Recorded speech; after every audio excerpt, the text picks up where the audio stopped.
Welcome to Sib Spot. Today's stories are from MaliciousCompliance.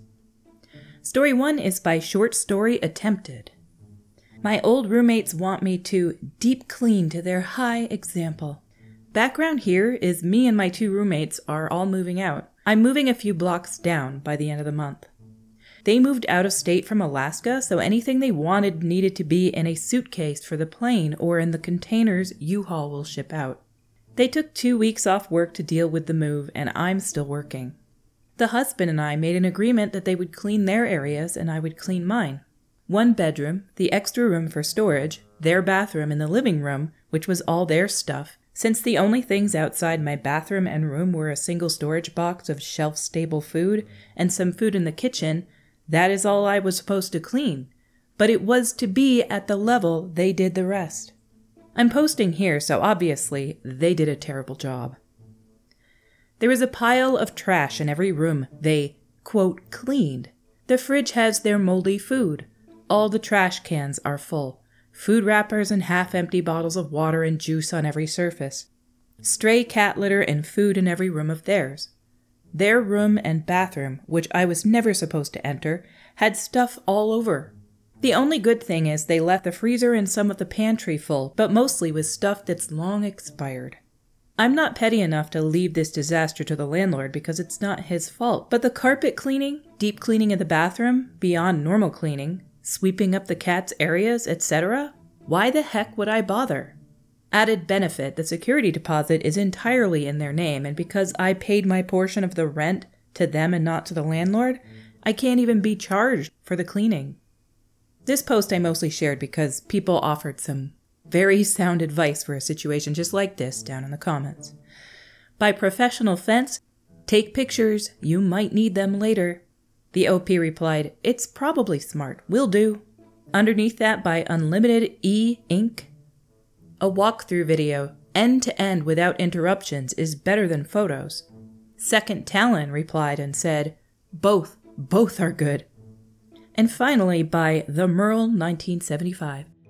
I assume most Android phones will do the same, but with the current iPhones you can snap pics while taking a video. This would cover both at the same time. Yeah, you definitely need some evidence. It's like they took off and just wanted you to clean everything. Let's just leave this to, what, the woman? Are these other two people women?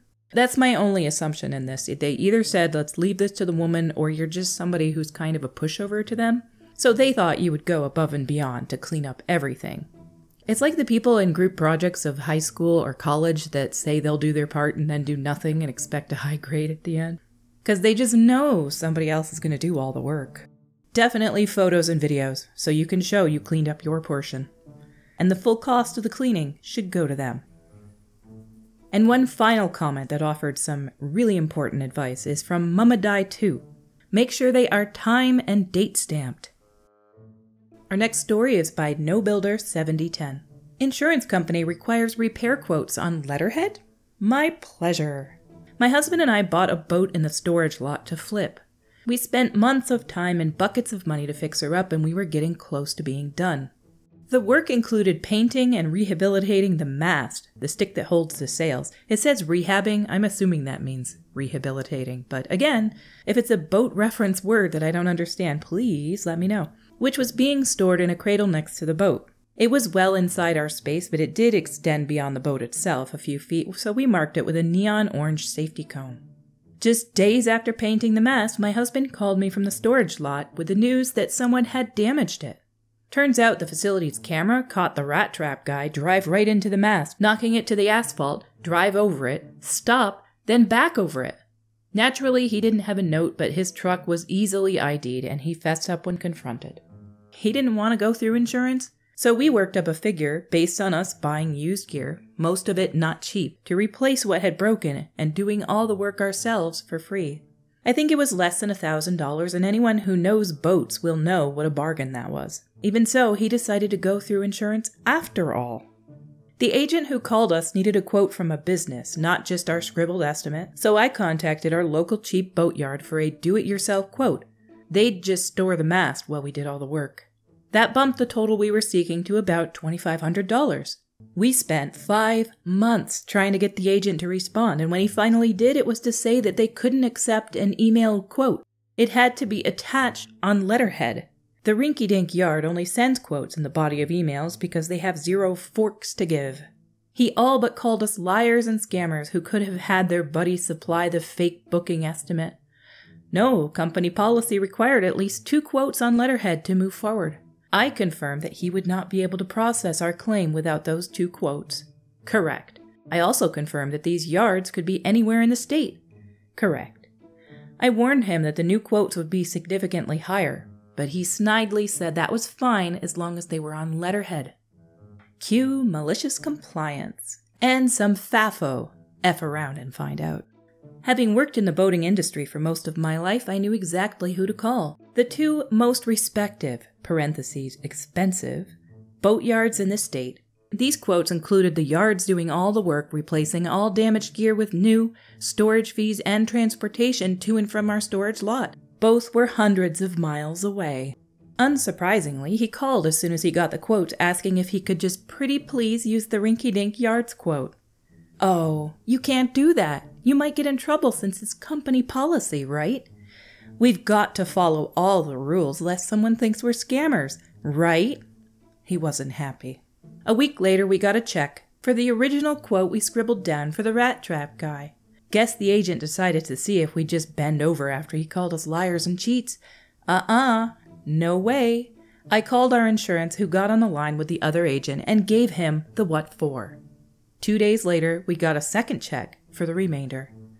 I am sure someone spit on it, but I was happy enough to deposit that $14,000. Oh my gosh! I love it! I love it! Oh, OP. OP, that's just one of the best malicious compliance stories I've seen in a long time. Like, it's ridiculous. You were trying to do them a favor, but they thought it would be cheaper than that. Jesus. It was less than $1,000 to start. Then it went up to $2,500 because they demanded a quote from somebody who wasn't the rinky-dink shop. And now it's $14,000 for every little thing he could have broken. Oh, what a shame. Boats aren't cheap. Quite often, F around and find out is the same thing as maliciously complying.